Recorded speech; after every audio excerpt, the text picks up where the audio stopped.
બોલો ગંગનાથ મહાદેવ કી જય. ખોડાદા ગાત્રાળ માત કી જય. કુળદેવી માત કી જય. શિવ મહાપુરાણ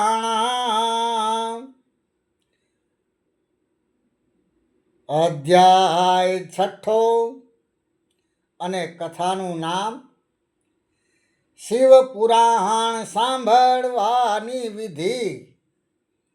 પાના નંબર 61. સૌનકે કહ્યું, હે મહાબુદ્ધિશાળી વ્યાસ શિષ્ય, તમને નમસ્કાર હો. શિવ ભક્તિમાં તમે શ્રેષ્ઠ છો. તમને ધન્ય છે. તમે હવે કલ્યાણમય શિવ પુરાણ સાંભળવાનો વિધિ કહો, જેથી શ્રોતાઓ તે શ્રવણ કરીને ઉત્તમ ફળ પ્રાપ્ત કરે. સુત બોલ્યા, હે મુનિ સૌનકા, હું તમને સંપૂર્ણ ફળ મળે તે માટે શિવ પુરાણનો વિધિ કહું છું. જય હો ભોળિયાનાથ, તમારી જય હો. પ્રથમ તો શિવ પુરાણની કથા નિર્વિઘ્ને સમાપ્ત થાય એ માટે જ્યોતિષીને બોલાવી તેની પાસે ચોખ્ખું મુહૂર્ત જોવરાવી પછી આ સ્થળે શિવ પુરાણની કથા થવાની છે. માટે કલ્યાણ ઈચ્છનારા ભાવિકોએ જરૂર પધારવું.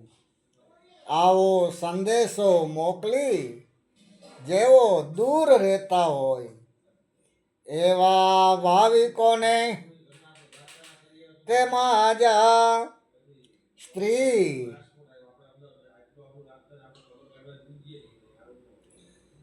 શૂદ્ર વગેરેને પણ બોધ થાય તે માટે તેમને બોલાવવાનો પ્રબંધ કરવો. જય હો.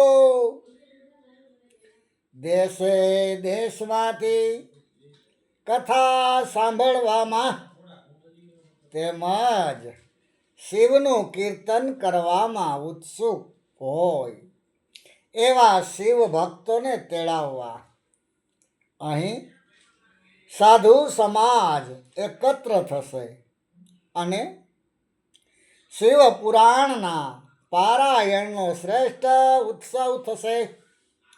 માટે શિવ પુરાણ રૂપી કથા રસનું પાન કરવા આપ સત્વર પધારજો એમ વિનયપૂર્વક આમંત્રણ આપવું અને આવેલાઓનો સારી રીતે આદર સત્કાર કરવો.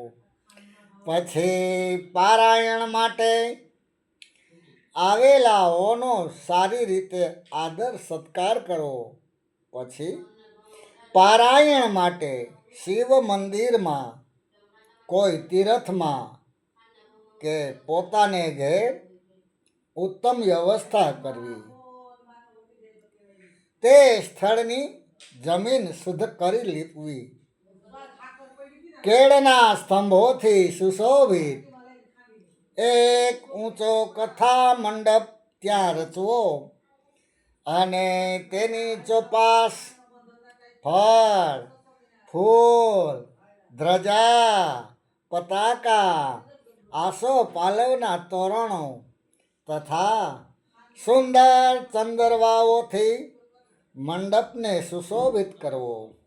મંડપની સુંદર રચના કર્યા પછી ભગવાન શંકરનું દિવ્ય ઊંચું આસન રચવું અને કથાકાર માટે પણ ઉત્તમ આસન બનાવવું. શિવકથા સાંભળવા નિયમપૂર્વક આવનારા શ્રોતાઓને બેસવા માટે યોગ્ય જગ્યાની વ્યવસ્થા કરવી.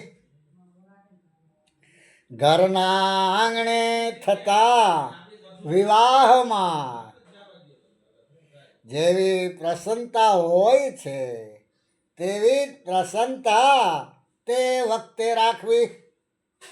મંડપમાં વક્તાએ ઉત્તર દિશામાં અને શ્રોતાએ પૂર્વ દિશામાં મુખ રાખી પલોઠી વાળીને બેસવું.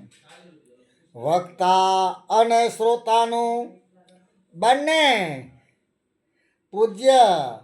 પૂજક હોય તે બંનેની વચ્ચેની દિશાને પૂર્વ દિશા માનવી અથવા વક્તાની સામે શ્રોતાનું મુખ રહે તે પણ ઠીક ગણાય છે. વ્યાસપીઠ પર બેઠેલા વિદ્વાન પુરાણી બ્રાહ્મણે જ્યાં સુધી અધ્યાયની સમાપ્તિ ન થાય ત્યાં સુધી કોઈને પ્રણામ ન કરવા. બોલ ગંગનાથ મહાદેવ કી જય. અને આ કથા આવતા વિડીયામાં પૂર્ણ થશે. હજુ બોલ સોમનાથ મહાદેવ કી જય, દ્વારકાધીશ કી જય, રણછોડરાય કી જય, માધવરાય ભગવાન કી જય. જય માતાજી. એ ખોળાદેરી ગાત્રાજ મારી માં હવને હાજર રાખજો. જય સોમનાથ.